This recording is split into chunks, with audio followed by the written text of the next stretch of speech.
But there is a new startup in the security space, and you might say they have guts. Three former Palo Alto employees, by way of Twistlock, have founded Gutsy. They're targeting the process mining space to help optimize and remediate security processes. It takes a holistic view of the entire security posture of the organization and looks for inefficiencies within that. Surprisingly, co founder John Morello mentioned that while the platform does include some AI features, they're bucking the trend by not making that the focus of the platform. So, Tom, you've looked into this a little bit more than I have, so interested to hear what you might think about this. I think my favorite thing is that the name of it is just completely anti Silicon Valley. Like, there's no way that anybody would call it that. And all I can think of is Burgess Meredith in Rocky, like walking around going, "You gotta have guts." And I like that because basically what they're saying is that we're going to start looking into the guts of everything that's running on your systems. And if you're wondering, well, I've never heard of process mining before, put on your thinking cap for a minute because look at where the trajectory of security has gone for, I don't know, the last 5 or 6 years. We've tried to get away from these discrete, like ACL based solutions of like this flow talking to these things.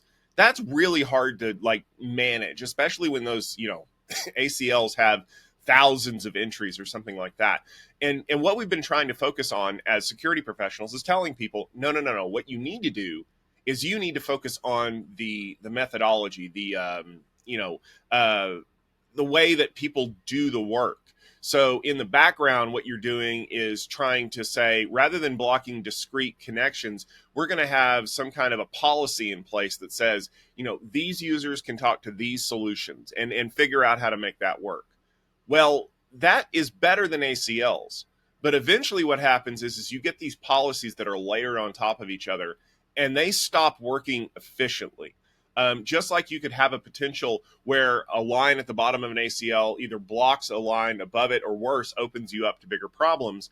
In this particular case, what you've got is maybe one policy is being impacted by another policy that is creating some kind of weird interaction that you weren't expecting. Like, members of this group can access this resource, but members of this different group can't. And I'm a member of both groups, so which policy takes precedence? So what Gutsy is effectively trying to do is they're trying to go in and say, okay, we're going to analyze all of these policies and we're going to figure out where the inefficiencies are. And we're going to show you like basically comparison charts. And if there's a problem, you can click here and fix it. Now, the other thing that I thought was really interesting was the fact that they're saying that there's AI in it, but it's not AI focused. That's weird to me because a lot of companies now are trumpeting AI and everything because that's where the money is. And I think that by John Morello saying that there's AI in it, but it's not all we do, what he's effectively doing is he's trying to set a reasonable floor for what the performance of this is going to be. Now, maybe they're going to look at adding more AI features in the future, but I think that ultimately they're going to start slow and they're going to gain momentum. And I thought it was funny that all three of the founders of Gutsy came from Twistlock. You typically see this in Silicon Valley where you get these guys that are very focused on building stuff. They maybe they got their golden parachute when they left Palo Alto after they were successfully acquired. But really, what they want to do is they want to go out and do things. And so this is a need area that they saw. They're going to build solutions to work into it. And who knows? If this takes off, they're probably going to spawn a whole bunch of competitors and maybe they'll get acquired again. Or maybe they'll just make a successful business this time. Either way, best of luck to all those friends because you know what? You got some guts.